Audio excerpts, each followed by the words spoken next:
when you come out of the house, when you first come out of the house, there's a lot of the things you need to put in place. Yeah.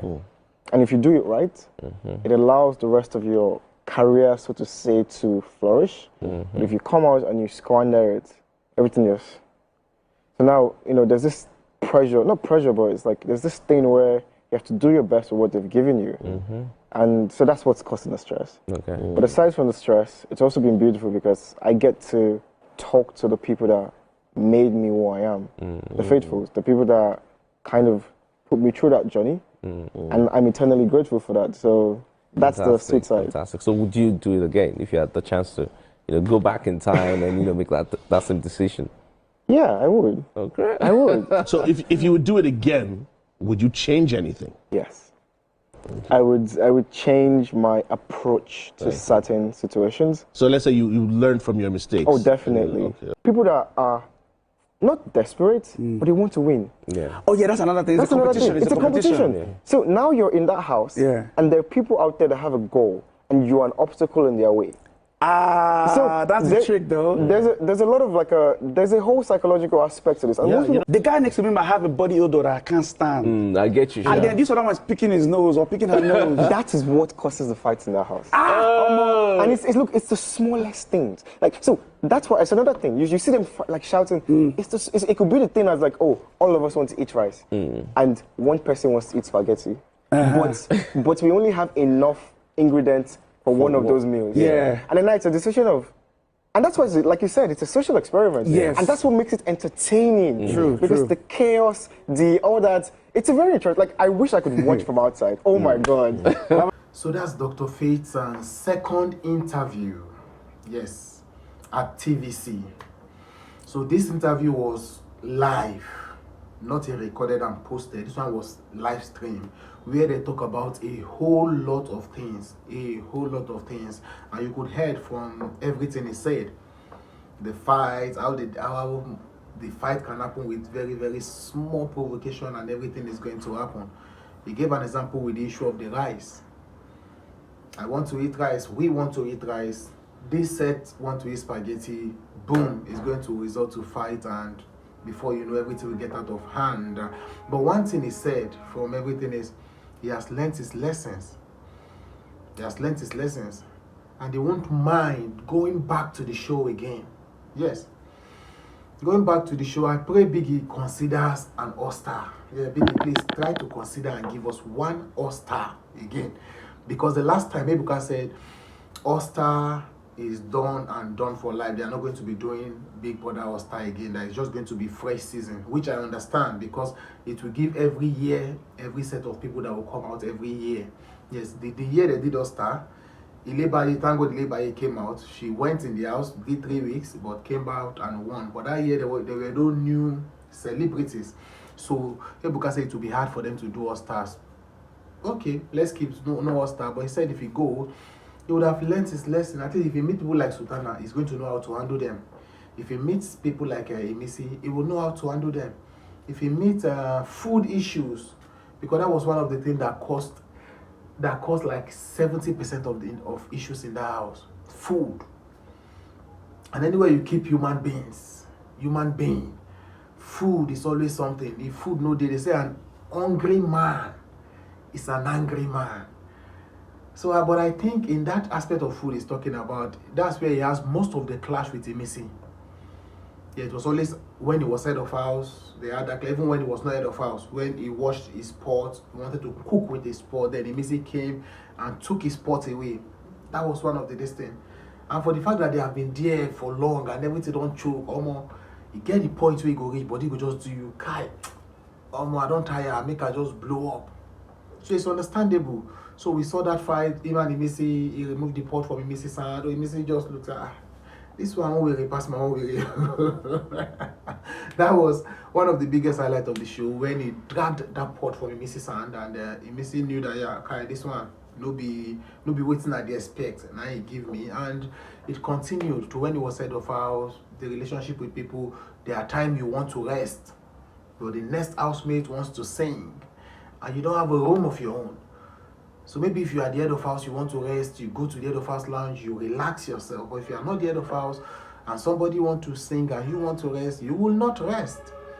You will have to understand that this is not your house and everybody is there. And everybody wants to win the money. That is the biggest of everything. You have 29 strangers come together.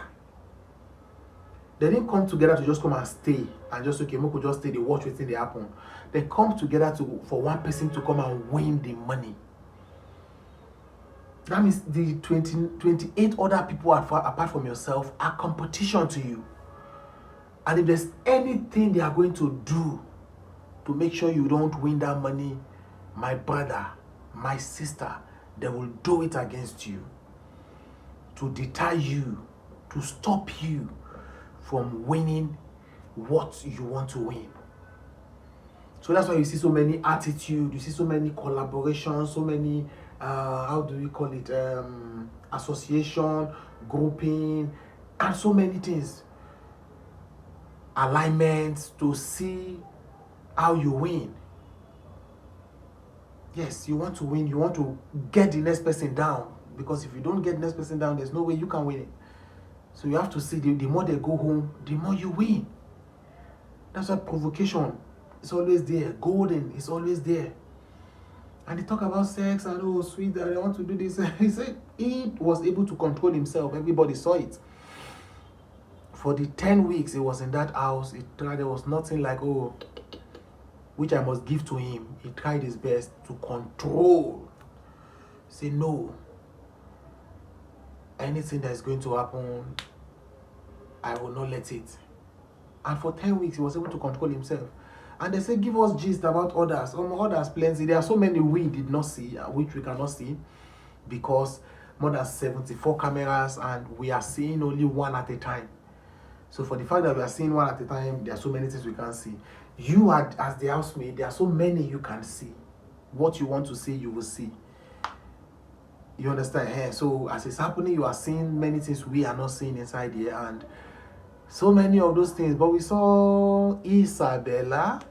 Give me a quote. We saw Isabella with Kaikumi, Isabella Coin, Jason, Sultana. Let the list keep going on, and people that couldn't, we saw. There are so many we did not, because when they did like Batum, they do a fully said one, Batum, they will not show us part of the agreement. Not part of the agreement, because Biggie says, if you are in the bathroom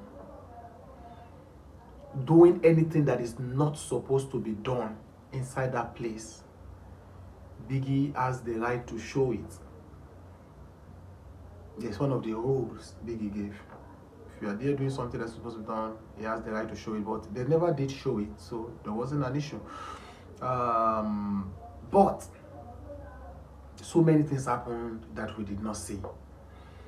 And for the fact that he has learned his lessons, he went there, did the show, got the most important lessons. One thing is going to a place and learn. That's why when I see people come out and are toxic and are fighting, you don't go and come and fight, you go and come and learn. And from what you have learned, even if you don't have the opportunity of going back, you use them in life. But if you have the opportunity of going back, you go back and correct the wrongs. You go back and write another narrative.